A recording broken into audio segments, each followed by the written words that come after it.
cloudaddlearningu.org. Thank you. Have a wonderful session. Right. Thank you everyone for joining. I prefer text messages in the meeting in the group chat. So I leave that chat open. It's on my screen already. I've been reading through all the wonderful things that you have found on the internet. And while I was waiting, was watching that video about how Oreos are made. So that was very fun. Um, uh, yeah, there will be times when I think towards the end, if you want to like come on mic and talk, but for the purpose of just getting through the class, and just for my sanity, I prefer the text chats for now. Um, so yeah, welcome everyone. I know we had a little bit of a slow start here. I think we should be able to fit all the content within this class, so don't worry about that. And this class is called How to Find Anything on the Internet. I am Sam LaRussa. I have taught many Splash classes for many years. I've been involved in the teaching side of Splash for about 10 years, and I've been in your seat, I think since like middle school. I've been involved in this for a very long time, probably as long as some of you have been alive. It's kind of terrifying. But anyway, this is my class on how to find anything on the internet. And so the first thing we want to talk about is what is it okay to find online? So everything that you share in the chat so far is definitely okay. Very fun stuff. But what are you okay with someone finding out about you? Let's talk about this in the chat, and I'll respond as I see messages. I just think it's important for this sort of subject to talk about what we're okay with.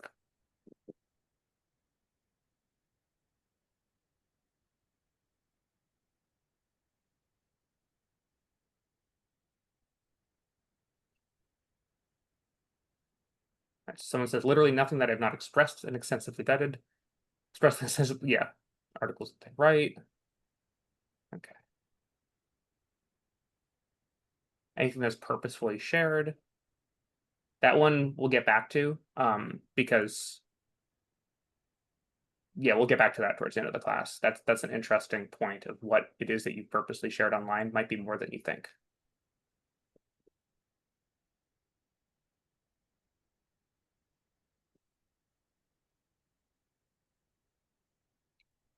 Say avoid social media because of data brokerage.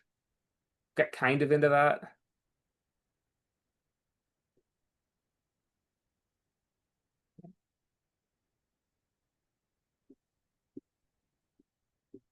And so,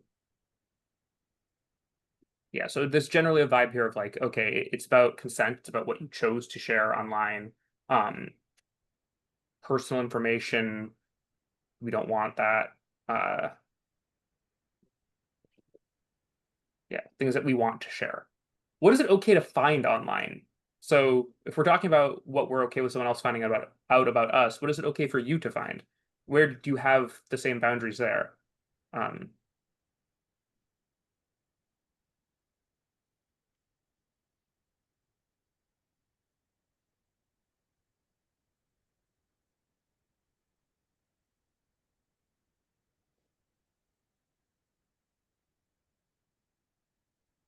Not personal stuff. Yeah, so like not looking for someone's address.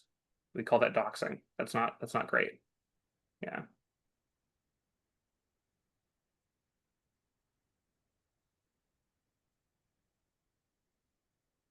Give like another 30 seconds.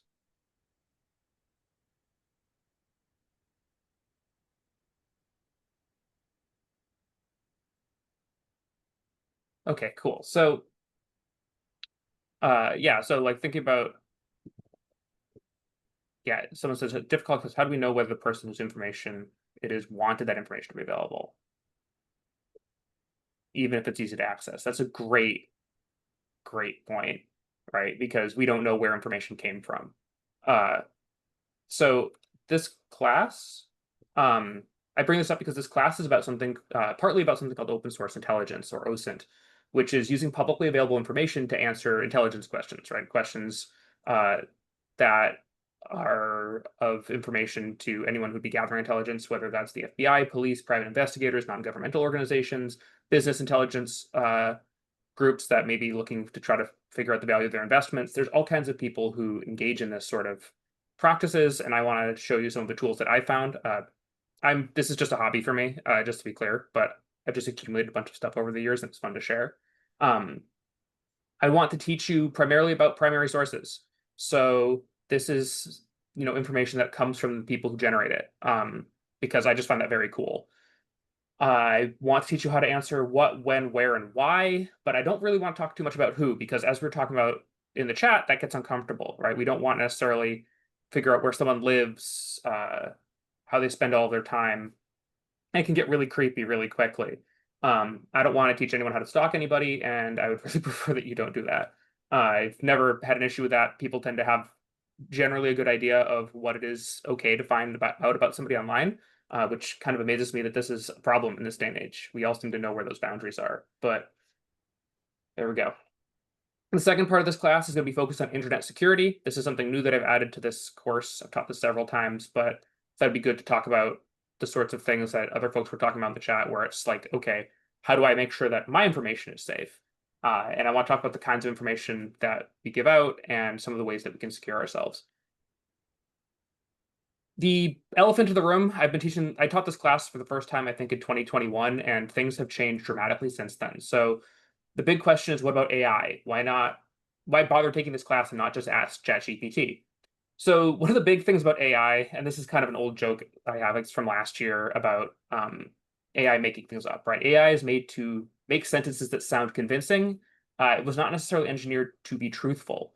There's a website that I followed for a long time, back before ChatGPT was a thing and anyone was talking about AI, called AI Weirdness. This is some of the early developmental work on AI, generative AI, and the kinds of things that it did wrong before people got better at making it, look right. But AI still can and does make things up instead of admitting ignorance. Famously, when Google launched their AI assistant, it told people to use glue to make the cheese stick to their pizza. This was because it read a Reddit post and didn't realize that it was a joke. So these sorts of things have been ironed out since then, but these problems still exist. Uh, Also, AI is run and censored by large corporations. This can also lead to bias. Some of these corporations also, in their attempts to remove bias, include other parts in their system. There are AIs that have, for example, racial bias that then have just a like a supervisor protocol that is telling it, hey, don't say these things. Someone just made a joke that the geologists advise eating 3 to 4 small rocks a day.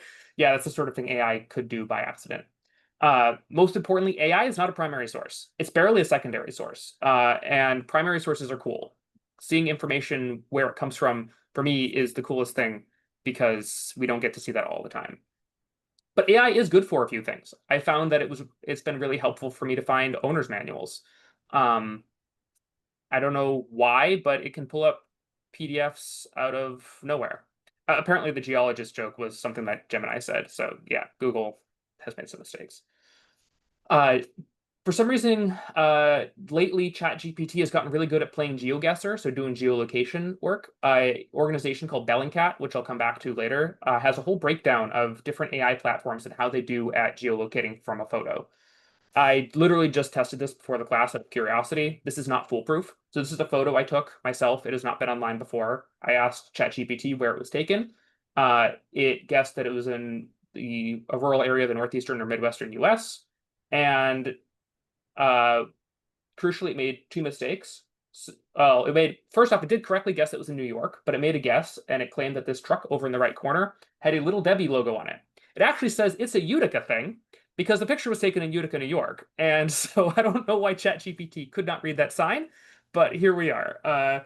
This is not foolproof, and if you had the full resolution photo in front of you, you could have read that sign yourself, gone, what's a Utica? Googled Utica, gone, oh, it's a place in New York, and gotten really close to where the photo was actually taken. So sometimes using your own eyes is going to be way more efficient than using ChatGPT. This particularly just cracked me up because, it was obvious for me, even without the GPS data, to figure out where the picture was taken. ChatGPT apparently can't read.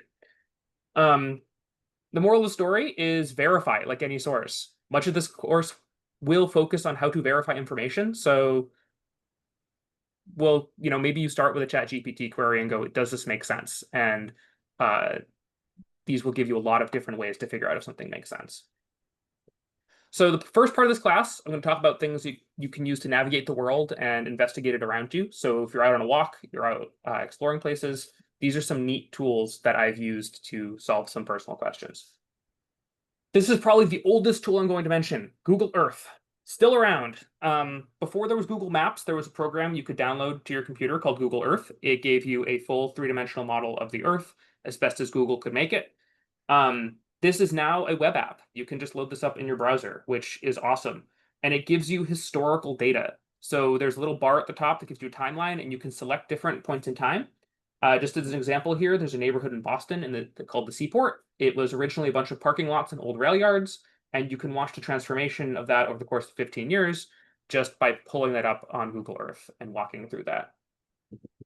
There is also more up-to-date imagery you can get. So the European Union has this satellite constellation called Copernicus, and you can access, I think it's usually like weekly data off of this. The problem with Copernicus is it doesn't give you full resolution data off the bat. I think there's like a subscription you have to pay for, and it may be only open to certain researchers. But it's still powerful if you're looking at like broad satellite imagery sorts of things. So these pictures here up in the upper right-hand corner is a picture from 2023 of a highway intersection. And late 2024, you'll notice that there's this other thing happening there. They're redoing this interchange. And that thing you can see kind of blurry in this picture is actually a temporary bridge.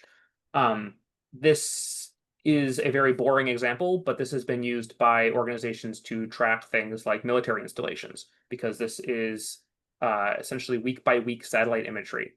One funny thing about satellite imagery, Google Earth is included in this. It can have clouds because it's pictures taken from space. So your mileage may vary. A lot of times there will be clouds on the picture. Besides Copernicus and Google Earth, there is probably the best map I've ever used, which is OpenStreetMap. This is the Wikipedia of maps. You may have seen it when you load up anything that uses a map that's not powered by Google. This has a ton of details. It will tell you where public restrooms are. It will tell you where water fountains are. It will tell you where there's underground pedestrian pathways.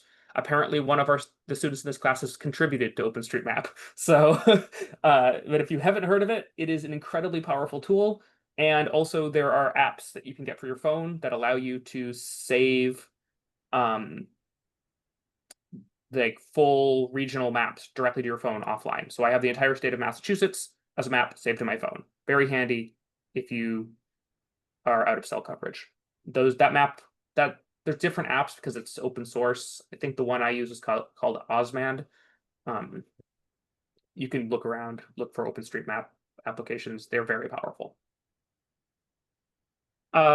Switching gears a little bit, this is, I think, the crazier one, which is things that are moving around you. It tends to be vehicles.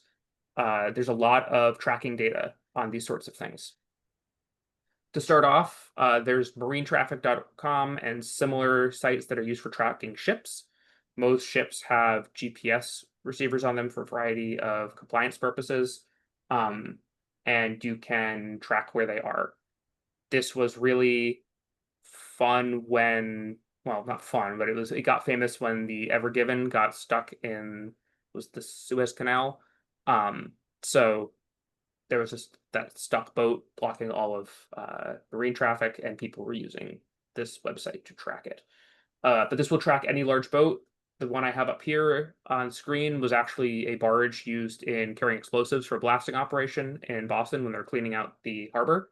This was a while ago, but it's wild that you can just see where that boat is. Another thing, you can pull U.S. Department of Transportation registrations for trucks and other commercial vehicles. This gives you registration information, so what company owns it, crash reports, and things like that.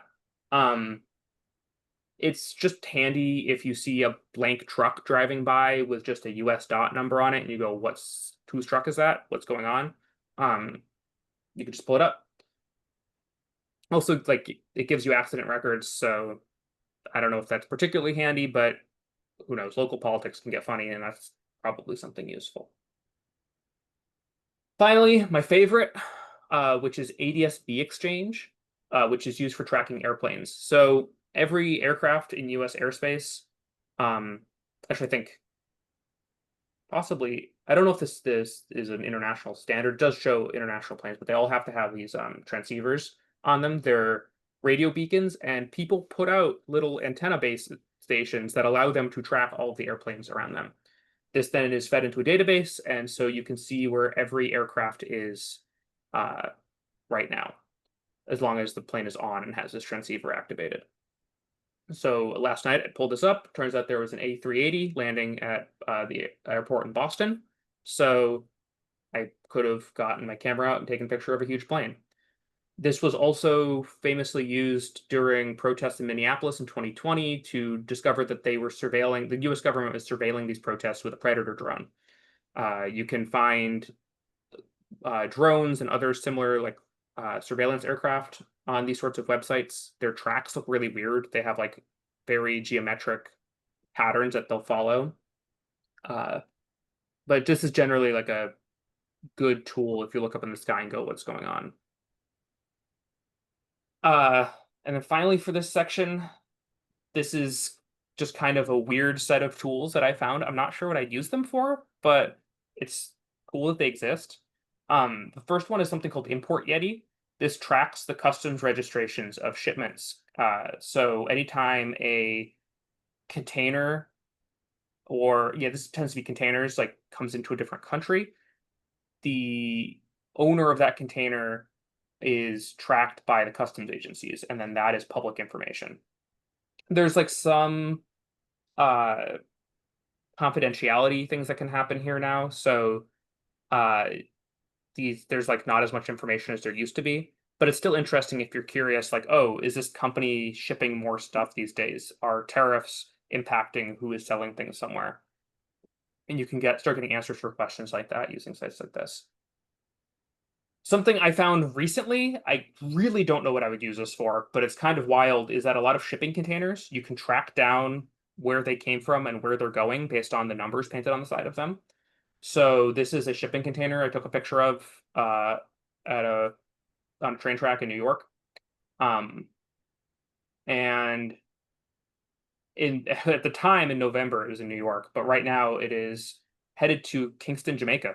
So you can track down really these intricate parts of our uh, global trade economy using internet tools, which is just wild to me. I didn't know that that was possible until I did, and now it's like the sort of thing that will never leave me. Um, Finally, so geolocation, the sort of thing I was trying to get ChatGPT to do.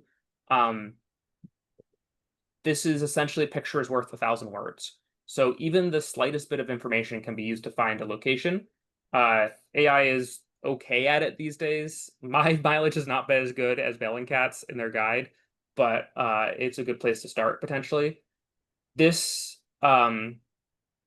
is an image of a boat that was involved in towing a barge that sank and caused a massive oil spill. And they were trying to figure out where it is and confirm government information on it. And if you look at this picture here, each one of these boxes corresponds to a different building on the shoreline. So you can correlate from a picture to a map what you're looking at. So like this building here, this yellow box here is a huge like warehouse. That white thing there is a crane that's visible. And you can start building these pictures. And if you know there's a warehouse there and a crane there and a funny looking tower there, you can kind of go, okay, this picture was only taken in this one place from this one angle. And you can start asking very specific questions about where something is. I could go on and on about this in past versions of the class. I've talked a little bit about it, but uh, there's this organization. I believe it's a nonprofit that has evolved a lot in journalistic investigations. This Bellingcat group that I keep mentioning. I mention them because they have really, really good guides on this sort of thing. So they have guides and tools. They have tools that can tell you the time of day and time of year based on the location of shadows and pictures, like crazy, like Sherlock Holmes sort of stuff. So way more than I could teach you. Really highly recommend looking at that website if you're at all curious about this sort of thing. They've used it a lot for investigating war crimes and like international criminal investigations in countries that may not have the resources to do it themselves. So these are like the actual professional sleuths who do this sort of thing. And all of their tools are available online, which is very cool. So switching gears a bit, I'm going to now talk about finding information that's more purely online, documents and that sort of thing. Um, one of my favorite tools is Google Patents. So whenever somebody patents something, that patent becomes public record and is uh, indexed by Google. So Google has a huge international database of just patents. It's a different search engine than you typically use when you go to google.com. And it's useful for answering questions about what something actually is, right? So if it's patented, they have to disclose some details about how and why they made it in order to gain that patent. And that information is now available to you. So, for example, is American cheese actually cheese? In 1915, James Kraft, the founder of Kraft Cheese, uh, filed a patent that explained how to pasteurize cheese. This is the origin of Kraft singles. It's just melted cheese. This is followed up by another one of my favorite documents, which is a 1988 patent for regulating how melty cheese is. Not something I think you could even measure, and here they are describing the science of making the perfect grilled cheese. Yeah, I was like, what? Yeah, so they literally would take cheese, put it on top of like a cup, I guess, and melt it and see how far it goes.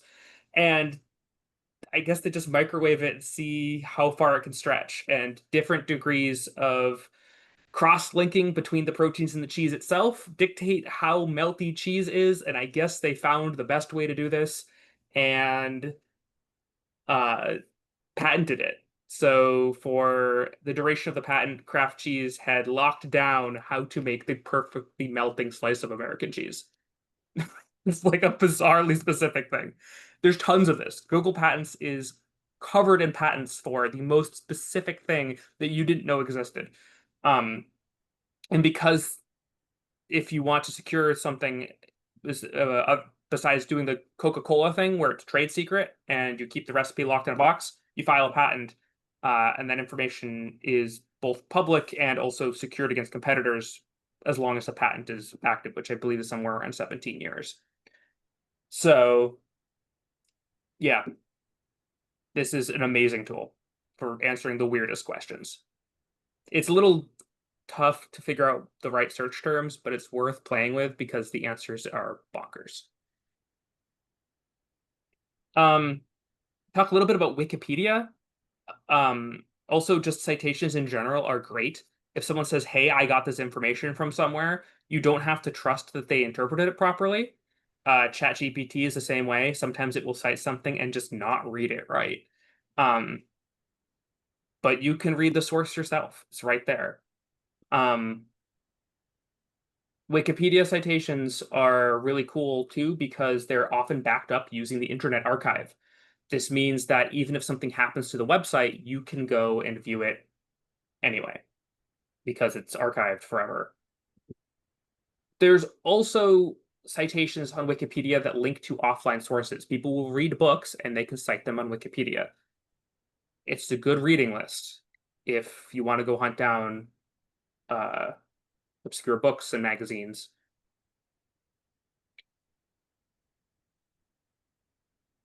The other thing about Wikipedia that's worth mentioning is people get into arguments on Wikipedia about what information should be on the page. You can watch those arguments because they're all done on Wikipedia. There is the talk and revisions page, which is good when you need to figure out what people think about obscure subjects. Sometimes just one person is hogging a page and there might be a debate.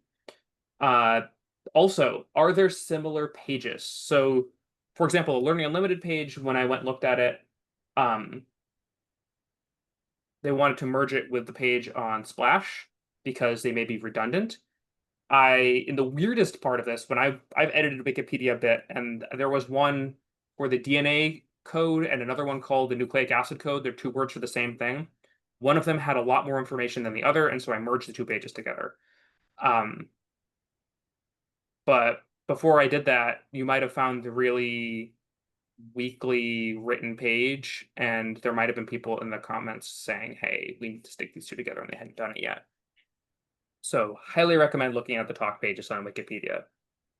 It's also just cool. Watching nerds argue can be fun, or funny, or disturbing. It depends on the page.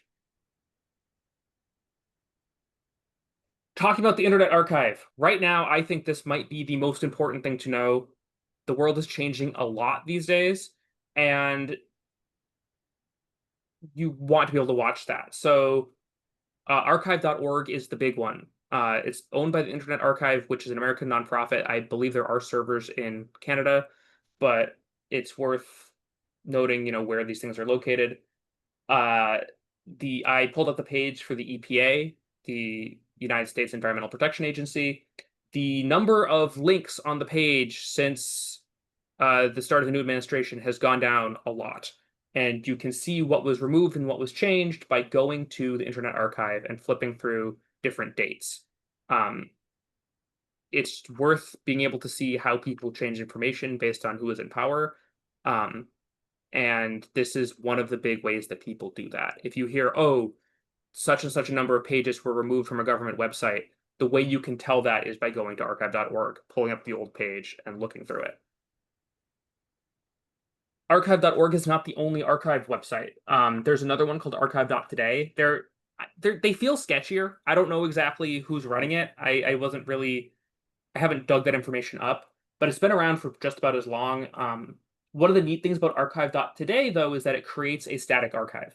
So archive.org tries to pull all of the code off of a web page, and so some of these parts are dynamically loaded, and it breaks. So if you go to maps.google.com on the Internet Archive, this little white blank page up at the top is actually what Maps looks like on the Internet Archive. It does not look like the maps that you get on your computer.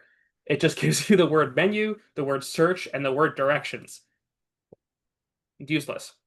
If you go to archive.today, it saves a static image of the map. So the map does not work. You cannot click the buttons and have them do the thing, but it will give you a picture of the web page, because what it's doing is it's saving all the elements, it's screenshotting things. And so if for some reason you load up something in the Internet Archive and it looks completely incomprehensible, archive.today is really helpful. It also gets rid of a lot of like pop-ups like, oh, you're viewing this with an ad blocker or so on. Archive.today tends to get rid of that. It makes it a favorite of people on Reddit. Um, it also uses different URLs. Part of its sketchiness is I think right now it's like archive.is or something. It keeps changing its domain ending, and that's usually a sign that they're changing hosts a lot. I don't know what's happening there. It's probably not completely above board, but it is a useful tool anyway. Yes. 5 minutes. Okay. All right. So it's all right. We're on the last section of the class. So I talk a lot about how to find things on the internet, but one thing that I find, especially with that first discussion, is how do you protect yourself online? Right? We want to be able to find things, but we also potentially don't want to be found ourselves. So the first question you have to ask is, what is the harm? So having a threat model, who do I not want to have my information? For example, it could be an authoritarian government, whether your own or some other one. Your employer, a creepy ex. I don't know your life. There may be people you really don't want to know what's going on in your life, and that's good that they don't. What resources do a given threat have? Are they going to have access to a bunch of highly trained hackers, or are they just the sort of person who types things into Google and looks at the first 3 results? Those are two very different sorts of models to work with. How can I protect against a given threat? Do I need to worry about things like, okay, if this information is connected to a computer that's online, someone could hack it, in which case I should keep it all air gapped? Or is this the sort of thing where it's like I shouldn't post it on Instagram? Different activities also have different risks. Do you mind if an advertiser knows your favorite clothing store? Do you want your school, employer, or government to know if you were at a protest? Those are two very different questions. I have a picture over here that I found online from someone's MIT class project that really got me, which is Batman's threat model, right? There's different kinds of threats. He doesn't want the police to show up in the Batcave. He doesn't want the Joker to show up in the Batcave. Journalists probably aren't going to be breaking into the Batcave, but they might want to read his emails or texts. And so asking, who these sorts of actors are and what sort of risk each sort of attack can pose is really important. So switching gears a little bit, we can talk about tracking. So if you go to a website, that website can see certain things about you. If you've ever had your own website, you might have had Google Analytics on it. You can say, "Oh, have so many viewers from the United States, from a certain state, from the UK, and so on." Uh, Tracking can work in a bunch of different ways. It can be cookies, so you can go to a website, they know nothing about you, they leave a little indicator on that website on your computer, and then every time they come back, it goes, "Okay, you're holding this file that I dropped on your computer 10 days ago." Um, it could be your IP address. So that's the address of your modem as it's connected, or router as it's connected into the internet.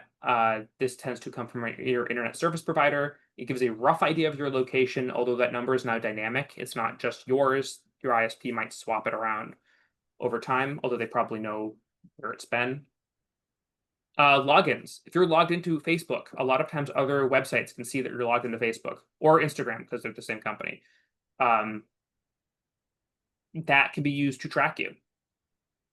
Correlating email addresses. If I sign up for a email newsletter because I want a potential to win a free pack of cookies, and that website then sells that information to a big database, and it's the same email that you signed into for a school account, for a work account, for shopping, for signing a petition, that email can be used to keep track of you and what you do. There are many other ways this can work. There's things like device fingerprinting, browser fingerprinting, the logs from your internet service provider. Emails can send little tracking components in them as like images. There's all kinds of crazy stuff that can happen. This is just like the Electronic Frontier Foundation has a tool called Cover Your Tracks. It can tell you how good your browser is protecting from those things. Ways to stay private. All tools require a degree of trust. You're giving people access with these privacy tools. You can block ads. You can block other content. So Privacy Badger and uBlock Origin work great for this. Chrome has started blocking these things because Google wants your ad money. I've been using Firefox for years. It works fine. All this I'm hosting right now is on Firefox. You can encrypt your files and communications. So Veracrypt encrypts files, Signal encrypts your text, Proton encrypts your emails. CryptPad is essentially an encrypted Google Docs. This hides what you're storing or saying. If you trust that company, they even can't see what you're doing. Other two things that I want to talk about briefly, you can use a VPN and you can use a burner email address for signups, so you don't use the same email all the time. What is a VPN? You've probably heard of them. This routes your traffic through an external server. Right now, Zoom thinks that I am in a corporate server in downtown Boston because I'm routing this to a VPN service called Mulvad. They don't know what my IP address is. Your internet service provider so Comcast doesn't know that I'm on Zoom right now. They just see that I'm routing to a VPN because the VPN's in the middle. I send it to the VPN sends it to the server I'm looking at. Biggest risk here, can you trust the VPN? They now have all of the websites you've ever visited and where you are. They cannot see things like credit card numbers because those web pages are encrypted, but still, this is a security concern. I personally use a VPN called Mulvad. They're based in Sweden.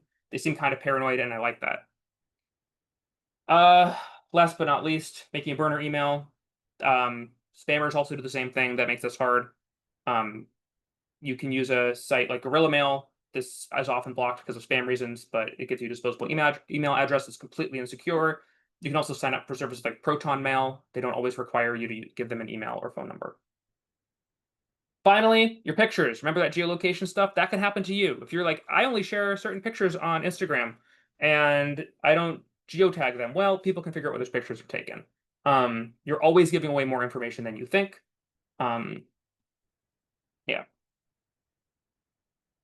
Finally, because we're pretty low on time, just going to rush through this. Security and intelligence are two senses of the same coin. Understanding how someone could find out information about you can allow you to protect yourself from exactly the same thing. Understanding how security works can show you, hey, maybe this is a way for this is a hole that I can exploit, something I can work through. Some good resources for security. The Electronic Frontier Foundation, they make great tools. Their security watchdog and resources group, Citizen Lab, does roughly the same thing. They're a Canadian academic organization. And for OSINT, Bellingcat is really, really great. They have all sorts of different tools that I've talked about. Yeah, and we have 2 minutes before the class is over because we started a little late. So sorry to rush through the end there. Um, yeah, please take the survey. Let me know how I did. I'm always changing up this class. If I teach it again, I will use your input to make it better. Unfortunately, we don't have time to do fun find some answer things because I believe the class is over in 2 minutes. But if you have any questions, throw them up in the chat. Um, yes, I will send the slideshow as a PowerPoint file to the mass email link to everyone who signed up. So you can look at all of those links yourself. If that doesn't work, I'm sure there's a Discord or something you can go past through the admins to remind me. Safest browser. I use Firefox. I don't know. Tor is the safest. It's routed through a bunch of different VPN things. There are rumors that Tor is compromised. There have been rumors for years that the FBI or somebody has compromised it, but I'm not familiar particularly with Brave. The key thing with browsers and anything is ask who owns it, who's making money off of it. If it's owned by a nonprofit and they seem kind of security obsessed, that's usually the best sign to me. I like using Signal for texting, for example, because they have stolen spy equipment and hacked it to figure out how people were breaking into their website. They're nuts. A little bit of crazy goes a long way for me in terms of trust. But uh, yeah, also understand how the things you use work and how to modify them. I'm not an expert, and even experts can be wrong. Read, yeah, yeah, read EFF stuff. Uh, Brian, that's hilarious. Time to go eat my Newman O's with a side of 3 to 4 rocks. Beautiful. Love it. Thank you for all the jokes. Thank you for coming. And I hope you had fun.